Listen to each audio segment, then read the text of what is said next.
Вы смотрите новости, в студии Надежда Саханская. Добрый вечер. В начале коротко о темах. Перевозки на воздушных подушках запускают по маршруту Якутск-Нижний Бестях. Выезд на лед запрещен. От старого здания к современному центру в Чурапчинском улусе серьезно обновили медицину.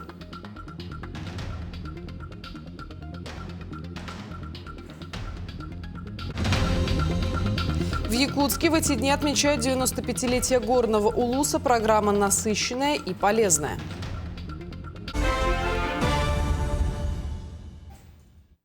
Глава Якутии подвел итоги реализации нацпроектов за первый квартал этого года и обозначил приоритеты. В фокусе инициативы президента Владимира Путина «Семья, инфраструктура для жизни» и продолжительная активная жизнь, а также молодежь и дети. На их выполнение в этом году выделили 36 миллиардов рублей. За первые 3 месяца удалось достичь плановых значений по 74 из 91 показателя. При этом глава региона указал на проблемы. Пока только одна из 3 запланированных школ получила положительное заключение экспертизы, а по 2 детским садам даже не начали готовить документацию.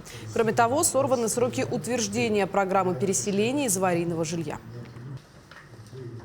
Переправа Якутск-Нижний Бестях завершила работу. Теперь транспортную связь между левым и правым берегами Лены обеспечивают суда на воздушных подушках. В столице Хивуса отправляются со станции Намыв в 204-м микрорайоне.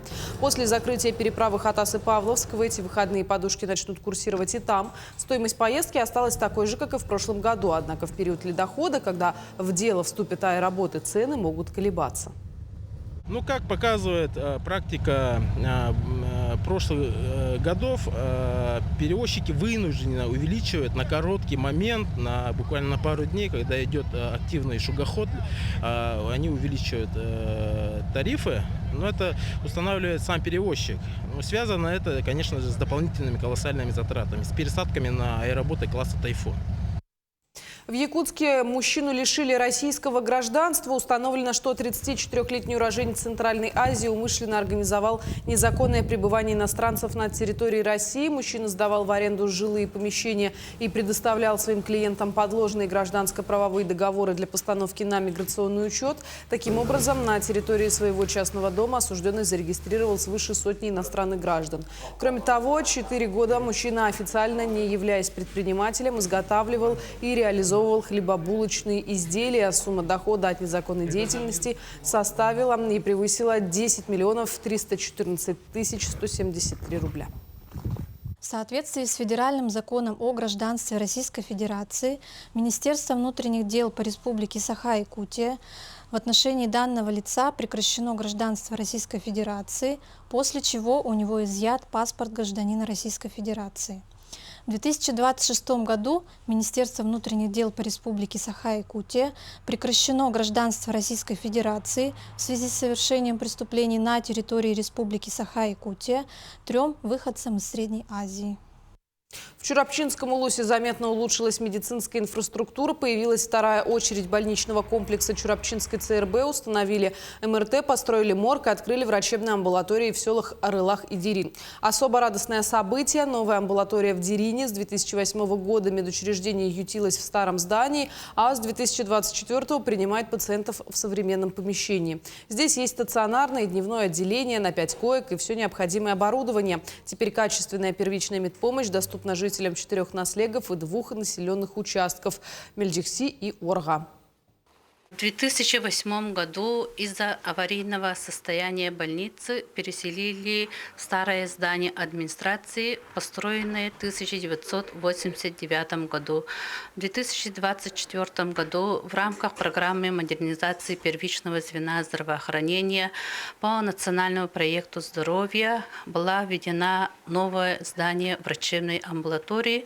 Таким образом, мы очень рады и благодарны таким программам, проектам, что позволяет жителям сел получить высококачественную медицинскую помощь.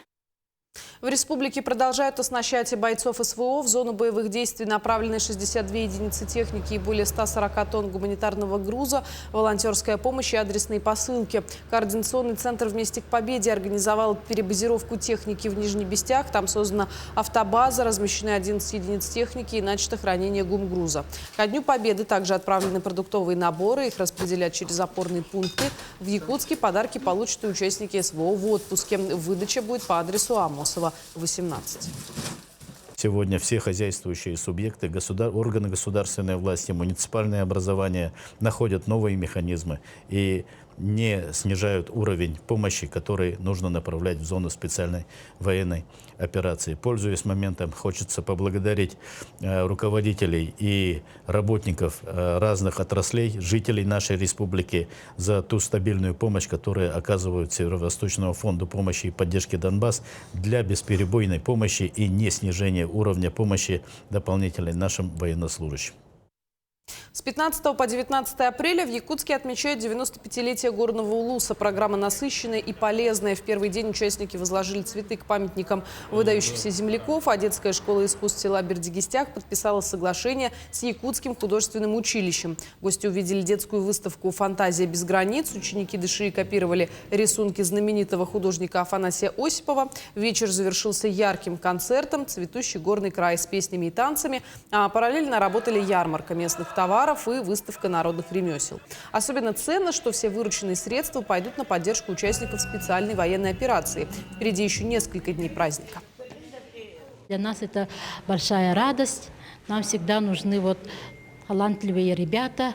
Да, с горного улуса. Это у нас и на сегодня учатся ребята, и наши именитые выпускники нашего училища, да, Августина Филиппова, Иван Мамаев, да, из горного улуса.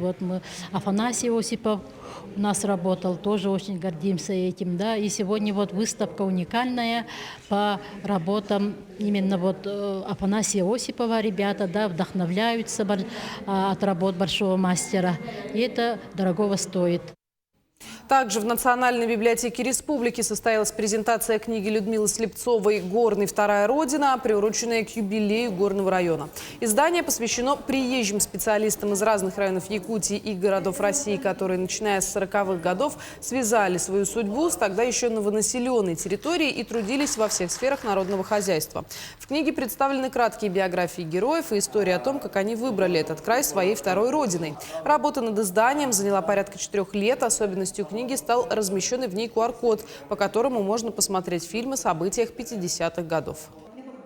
Я думаю, что книга для будущих поколений, для наших внуков и правнуков, он будет, наверное, как бы сказать, памятью, что такие люди, у них предки были, работали, жили.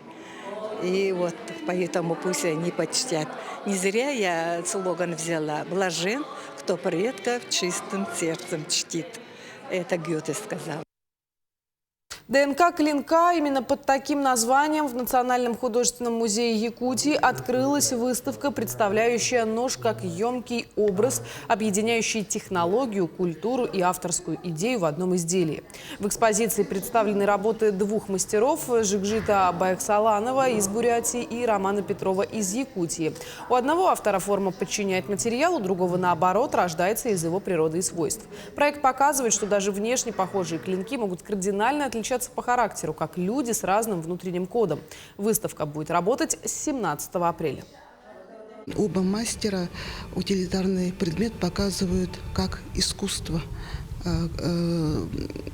Если Жикжит, он мыслит больше как скульптор, и он считает себя больше оружейником, то наш якутский мастер, он в первую очередь подчеркивает рукотворность предмета, да? Но его клинки, они также связаны с мифологией, фольклором народа Саха и сопровождаются скульптурными композициями из рога лося.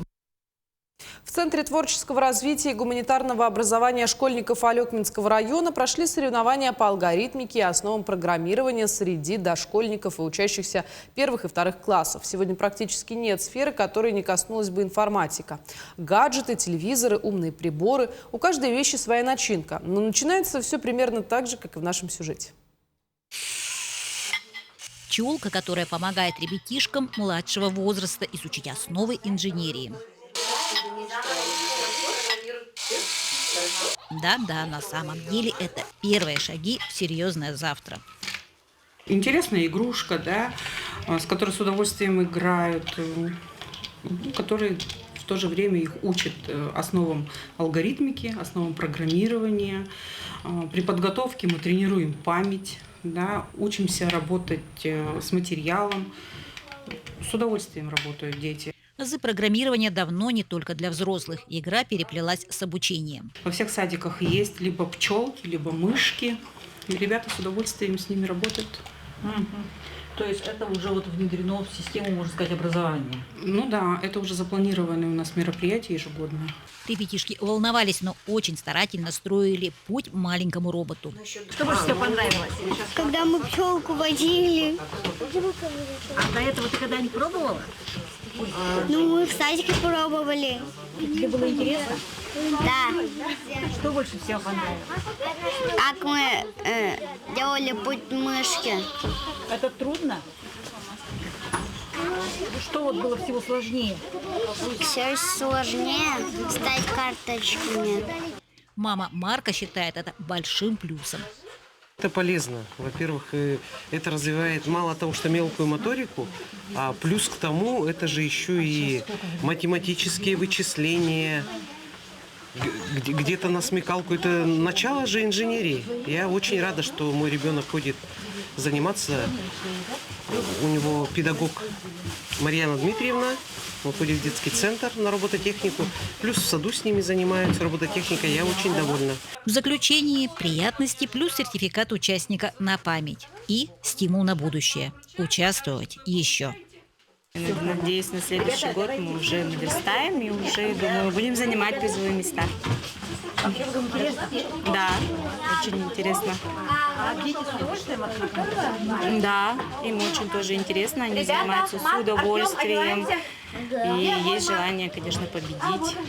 Елена Фаст, Максим Копылов, Алекминск. Амгинский дом народного творчества имени Федота Потапова уже 17 лет проводит открытый республиканский конкурс детского творчества. И в этот раз он стал настоящим праздником детства.